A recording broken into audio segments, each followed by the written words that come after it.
Hola amigos, comenzamos un nuevo capítulo de nuestro resumen del conflicto de los siglos. Hoy hablaremos de América, tierra de libertad.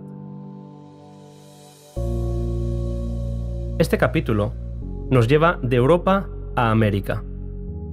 En el viejo continente la reforma se había estancado. Los reformadores ingleses, a pesar de haber renunciado al romanismo, conservaron muchas de sus formas. Muchas de las costumbres y ceremonias católicas formaban parte del ritual de la Iglesia anglicana, lo cual hacía que se viera menos la diferencia que separaba a Roma de las iglesias reformadas.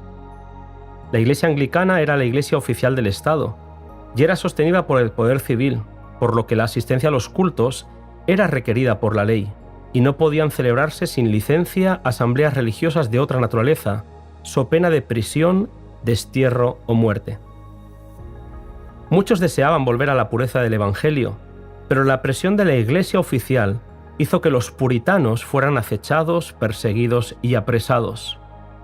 Tras huir de Inglaterra e instalarse en Holanda, vieron la mano de Dios señalándoles hacia más allá del mar, una tierra en donde podrían fundar un estado basado en la añorada y deseada libertad religiosa.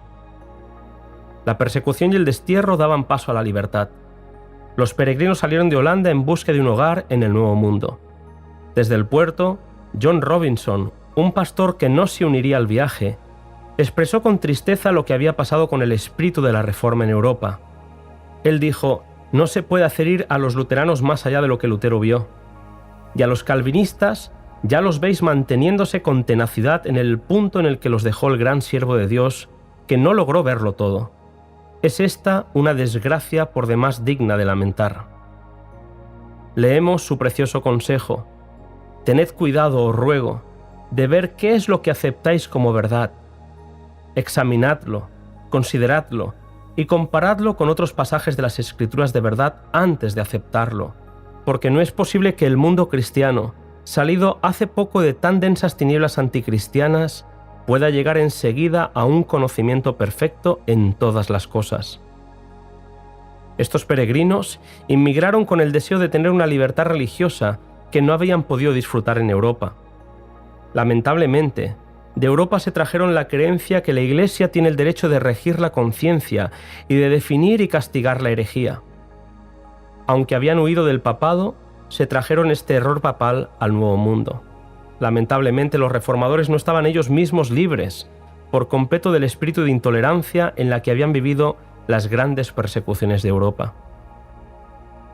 Roger Williams fue la primera persona del cristianismo moderno que estableció el gobierno civil de acuerdo con la doctrina de la libertad de conciencia y la igualdad de opiniones ante la ley. Declaró que la libertad es derecho inalienable de todos, cualquiera que fuera su credo, y pudo impulsar este principio, es decir, que cada hombre tenía libertad para adorar a Dios según el dictado de su propia conciencia. Los principios de libertad civil y religiosa llegaron a ser la piedra angular de la República Americana de los Estados Unidos. La conocida Declaración de Independencia afirma: «Sostenemos como evidentes estas verdades, a saber, que todos los hombres han sido creados iguales, que han sido investidos por su Creador con ciertos derechos inalienables, que entre estos están la vida, la libertad y la búsqueda de la felicidad. Y la Constitución garantiza en los términos más explícitos la inviolabilidad de la conciencia.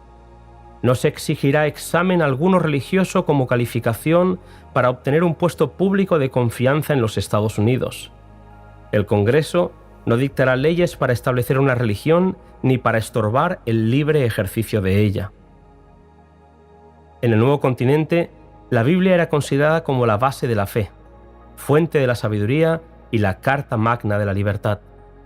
Sus principios se enseñaban cuidadosamente en los hogares, en las escuelas y en las iglesias, y los efectos de tal enseñanza se notaron de forma evidente. Era posible vivir por años sin ver un borracho, ni oír una blasfemia, ni encontrar un mendigo. Sin embargo, con el paso del tiempo, seguían llegando miles de peregrinos desde Europa, pero no todos buscaban vivir los beneficios de una nueva vida, sino que llegaban guiados tan solo por la esperanza de ventajas terrenales. Los intereses políticos comenzaron a dominar la vida de la Iglesia, y el gran principio de separación entre la Iglesia y el Estado empezó a perderse de vista. Elena White afirma: «El consorcio de la Iglesia con el Estado, por muy estrecho que sea, puede en apariencia acercar al mundo a la Iglesia, mientras que en realidad es la Iglesia la que se acerca al mundo.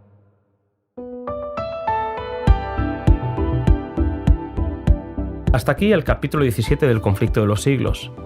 Acompáñanos en el siguiente podcast titulado Heraldos de una nueva era.